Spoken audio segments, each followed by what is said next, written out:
ভিডিওটি দেখার আগে সবার কাছে ছোট্ট একটা রিকোয়েস্ট করতে চাই, প্লিজ প্লিজ প্লিজ যারা ভিডিওটি দেখবেন সবাই একটা করে সাবস্ক্রাইব করে দেবেন। আপনাদের ভালোবাসা পেলে এমন ভিডিও আরও উপহার দিব।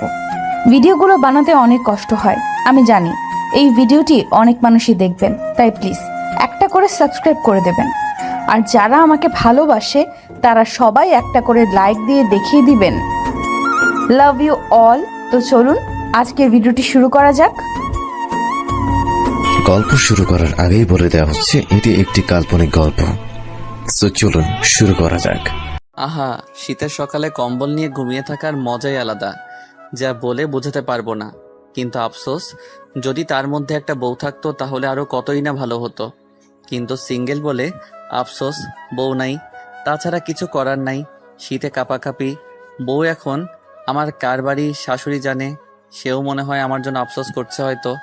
সো এখন কথা রেখে ছোট্ট করে পরিচয় দিয়ে ফেলি সবাইকে।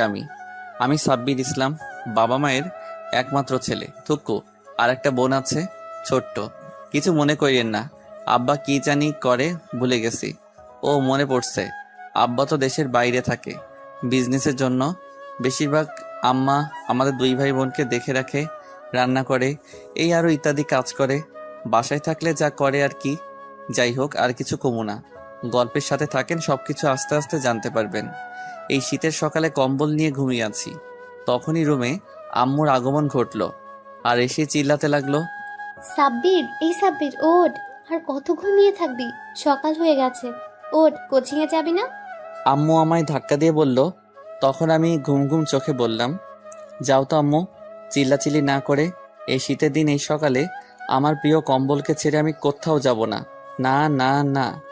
দূর, তোর রাজারা ফালতু কথা রেখে ওঠ, কোচিং এ যা, 6টা বাজতে চলছে।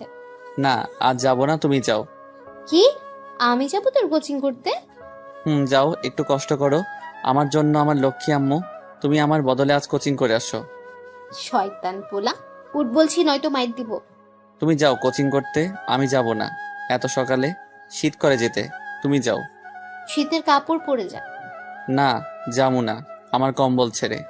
যদি না যাস তাহলে তুই উঠে এই 3টা ঘর ঝাড়ু দিয়ে ঠিক কর, তারপর রান্না কর, বারান্দা পরিষ্কার কর, থালা বাসন ধুয়ে আয়, সবার কাপড় ধুয়ে দিস। তখন আমি এটা শুনে লাফ দিয়ে উঠে পড়লাম আর বললাম, বাবারে বাবা, থাক থাক, আর বলতে হবে না, ছাইরা দাও। এইগুলো আমি জীবনেও পারবো না। আমি যাচ্ছি কোচিং করতে, তুমি আর বোন করো। এখন যাবি কেন? আমি যাই তোর বদলে। হয়েছে, থাক, আর বলতে হবে না, আমি যাচ্ছি। জলদি যা। তখন আম্মু চলে গেল, আমি উঠে গেলাম। উঠা মাত্র দেখি শীত কাকু আমার হাড্ডি গুড্ডি সব কাঁপিয়ে ফেলতেছে। তখন দৌড়ে আবার কম্বলের নিচে গেলাম আর ভাবতে লাগলাম, বাবারে বাবা, শীত কাকু তো দেখি খুব চেতি আছে, যার কারণে কম্বল আমায় ডাকছে। তখনই আম্মু অন্য রুম থেকে বলে উঠল, কিরে, উঠছিস বিছানা থেকে? উঠছি। কিছুই করার নেই, কম্বল ছেড়ে যেতেই হবে। তারপর উঠে দাঁত ব্রাশ করে মুখ ধুয়ে শীতের কাপড় পরে বই খাতা ব্যাগে নিয়ে বেরিয়ে পড়লাম আম্মুকে বলে বাসার বাহিরে। ও, আপনারা তো জানেন না আমি কিসে পড়ি, তাহলে বলছি, এই তো মাত্র ইন্টারে উঠছি। শিশু ছেলে তো, তাই। আর আমার বোন মাত্র ক্লাস 8ম শ্রেণীর শিক্ষার্থী, সে বাচ্চা মেয়ে, তাই। যাই হোক, চলুন কোচিং করে আসি। মানে আমি বাসার বাহিরে এসে দেখি অনেক কুয়াশা পড়েছে, রাস্তার কিছুই দেখা যাচ্ছে না। সূর্য মামাকে তো খুঁজেই পাওয়া যাচ্ছে না। তবুও হালকা রোদ আছে, প্রচন্ড ঠান্ডা, কুয়াশায় ঘেরা চারিপাশ। সব মিলিয়ে মিষ্টি সকাল। শীতের সকালে কুয়াশার মধ্যে হেঁটে যাওয়ার মজাই আলাদা। এত সকালে খুব বেশি মানুষ নেই, বেশিরভাগ মানুষ নাক ডেকে ঘুমাচ্ছে, কেউ কম্বল নিয়ে, কেউ বউ নিয়ে। আর আমি যাচ্ছি বই খাতা নিয়ে কোচিং করতে। বাহ, কি চমৎকার! তখন আমি হেডফোন বের করে ফোনে একটা পছন্দের গান প্লে করে হেডফোনটা লাগিয়ে কানে চললাম কোচিংয়ের উদ্দেশ্যে। কোচিং সেন্টারে গিয়ে শুনি স্যার আমার আজ বাড়িতে গেছে, তাই কোচিং করাতে পারবে না। কি আর করা, খুশির ঠেলায় নাচতে নাচতে বাসায় আসছিলাম, তখনই কারোর সাথে ধাক্কা খেলাম। তাকিয়ে দেখে একটা সুন্দরী সিনিয়র মেয়ে, কারণ দেখেই বোঝা যায় আমার সিনিয়র। তখন আমি একটু ভাব নিয়ে বললাম, দেখে হাঁটতে পারেন না? দেখছেন নাচতে নাচতে বাসায় যাচ্ছি, দিলেন সবকিছু বিগড়ে। মেয়েটা আমার দিকে অবাক হয়ে তাকিয়ে আছে, এক দৃষ্টিতে কিসের জন্য সেটা জানি না। তখন আমি আবার বললাম, কি এমন করে হা করে তাকিয়ে আছেন কেন? তখন মেয়েটি লজ্জামাখা দৃষ্টিতে তাকিয়ে উত্তর দিল, ধাক্কা তুমি দিছো আর দোষ আমায় দিচ্ছ? আমি কিছুটা অবাক হয়ে গেছি। বুঝলাম না ধাক্কা খেয়ে লজ্জা পেয়ে আসছে কেন, কি জানি। তখন আমি বললাম, ও আমি দিছি, ঠিক আছে সরি আপু। আপু ডাক এটা শুনে তখন দেখলাম মেয়েটা রেগে গেল প্রচণ্ড। আমি সে কিছু বলার আগে দৌড়ে চলে আসছি সেখান থেকে। মেয়েটি খুবই সুন্দর, তার উপরে সিনিয়র। রাগ করা মাত্র গাল মুখ লাল টমেটোর মতো হয়ে গেছে, তাই মায়ের খাওয়ার আগে চলে আসছি। বাসায় আসার পর বোনটা দেখে বলল, ভাইয়া চলে আসতো যে, কোচিং করনি? স্যার বাড়িতে গেছে, তাই আজ কোচিং করাইনি, চলে আসছি। ও আচ্ছা, এই কথা। হয় এই কথা। আসো লুডো খেলি তাহলে দুইজন। সকালবেলা আম্মুর ঝাড়ুর বাড়ি খেতে চাই না, আর এখন কম্বল নিয়ে ঘুমাবো? আমি কম্বল নিয়ে সাথে রোদে দিচ্ছি। বলিস কি, তাহলে আমি এখন কই যাব? বাহির থেকে ঘুরে আসো। থাক, কিছুক্ষণ পর কলেজ চলে যাব, এখন গেম খেলি গিয়ে। তবুও লুডো খেলবে না? তুই কাজ কর, এখন আম্মু বকা দিবে। ঠিক আছে। তখন সামিয়া রান্নাঘরে চলে গেল, আমি চলে আসলাম রুমে, এসে গেম খেলতে লাগলাম। কিছুক্ষণ গেম খেলে দেখে 8টা বাজে, তাই গোসল করে চলে আসলাম। এসে একদম রেডি হয়ে গেলাম কলেজের জন্য। কিছুক্ষণ পর বোন এসে ডাকলো খেয়ে আসতে, তারপর খেয়ে নিলাম সবাই একসাথে। খেয়ে বোনটার জন্য অপেক্ষা করতে লাগলাম, কারণ বোনকে স্কুলে আমার দিয়ে আসতে হয়। তাই কিছুক্ষণ পর বোন আসলো, তারপর আম্মুর কাছ থেকে বিদায় নিয়ে চলে আসলাম। এসে একটা রিক্সা ডেকে ভাই বোন মিলে যেতে লাগলাম, কিন্তু কিছুক্ষণ পর পৌঁছে গেলাম। বোনকে দিয়ে আমি কলেজ চলে আসলাম। এখনো বেশি ছাত্রছাত্রী আসেনি, 10টায় ক্লাস, এখন 9টা বাজতে আরো 10 মিনিট বাকি। তখন আমার 2 হারামি বন্ধুকে ফোন দিলাম, একটার নাম নীরব আর একটা তানিম। দুটোই বলল আসছে রাস্তায়। তখন আমি গিয়ে মাঠের এক কোণায় বসে অপেক্ষা করতে লাগলাম। কিছুক্ষণ পর চলে আসলো 2 হারামি আর এসে বলতে লাগলো, কিরে, আজ এত সকালে চলে আসলি যে? সেটা তো আমারও কথা। যা বাবা, আমি আবার কবে লেট করে আসি? হয়েছে, আর বলতে হবে না। একদিনও 10-এর আগে আসতে পারিস না তুই?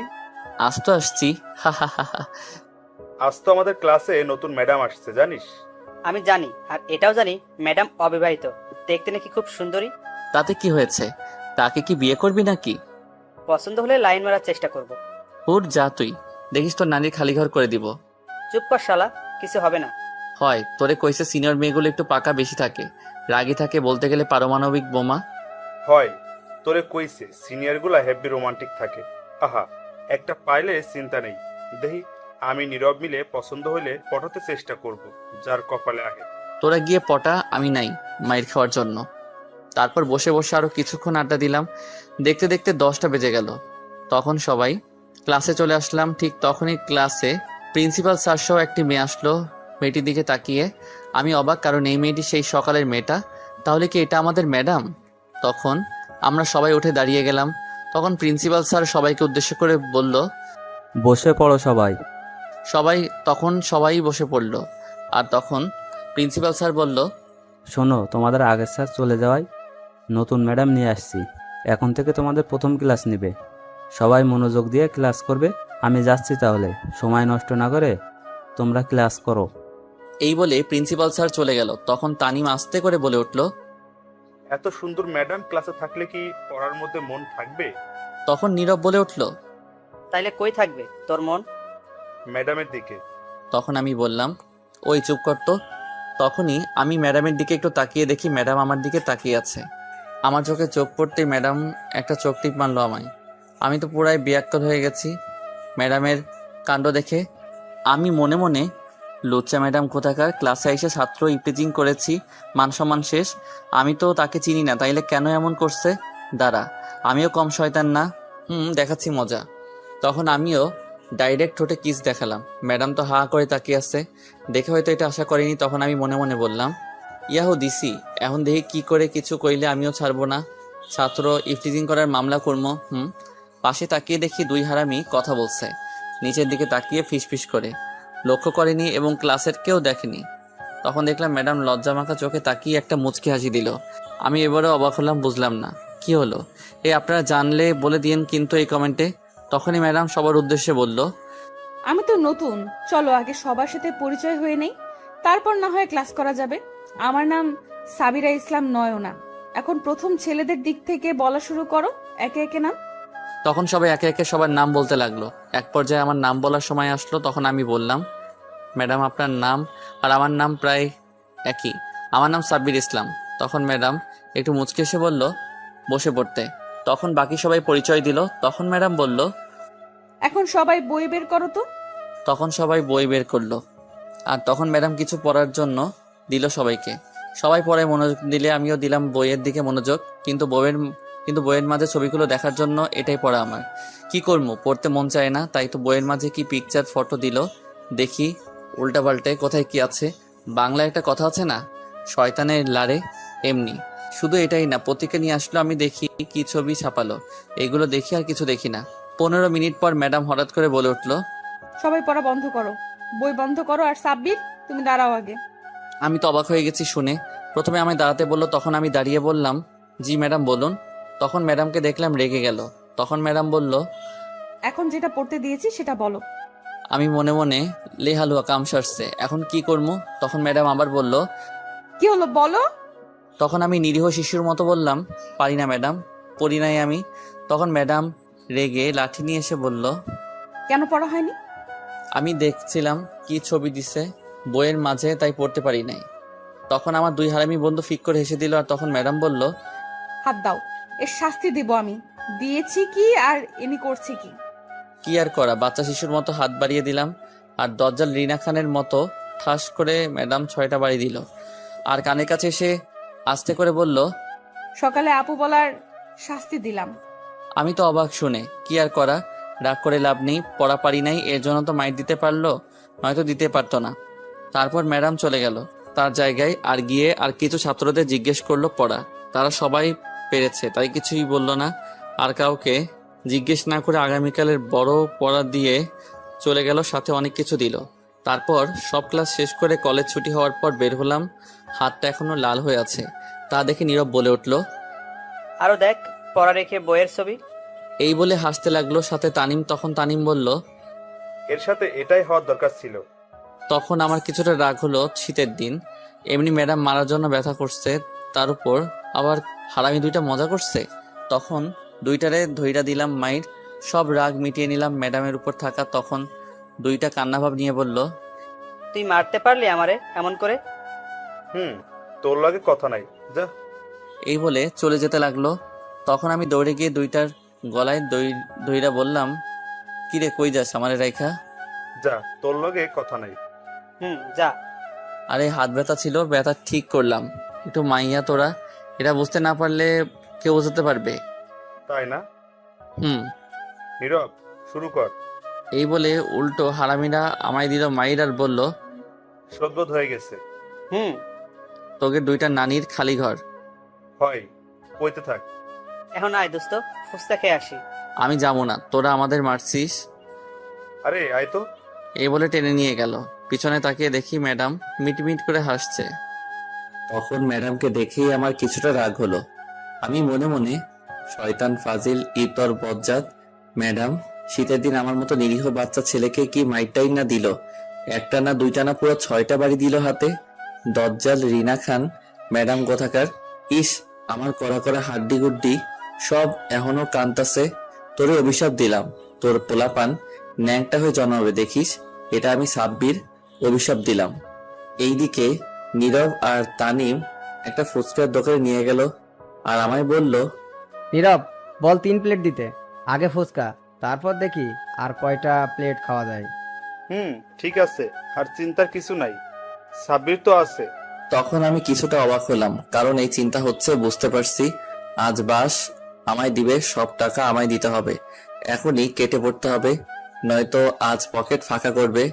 তখন আমি বললাম, ওরে বাবা, উফ দোস্ত, পেটটা কেমন জানি করছে, তোরা খেয়ে বাসায় যা, আমি চলে যাচ্ছি।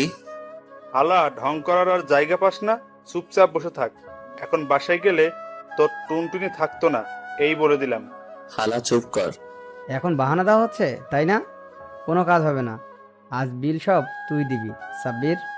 আমার লগে টাকা নাই, বাসায় সব। সমস্যা নেই, কোনো চিন্তা করিস না, তোর লগে কোটি টাকার সম্পদও আছে। আমি অবাক হয়ে বললাম, বলিস কি, এত টাকার সম্পদ আমার লগে আছে? কই আছে? ওই তো, তোর একটা কিডনি লাখ টাকার সম্পদ, আর বিচি কোটি টাকার সম্পদ। নাউজুবিল্লাহ, হারামি, আমার কিডনি আর বিচি বিক্রি করে ফুচকা খাবি শালা? তোর দুইটা নারীরে খালি ঘর। তোর নানিরে খালি ঘর হালা। আজ পর্যন্ত কিছু খেতে পারি নাই তোর থেকে। আজ পাইছি, যা বিক্রি করতে পারি বিক্রি করে খাবো। চল আগে হাসপাতাল থেকে বিক্রি করে টাকা নিয়ে আসি। এই বলে আমার হাতে পায়ে ধরলো আর নিয়ে যেতে লাগলো। তখনই আমি বললাম, তোরা বন্ধু নাকি শয়তানের নানা, আল্লাহ জানে। থাক সাইরা দে, আমি বিল দিব, যত খুশি খা।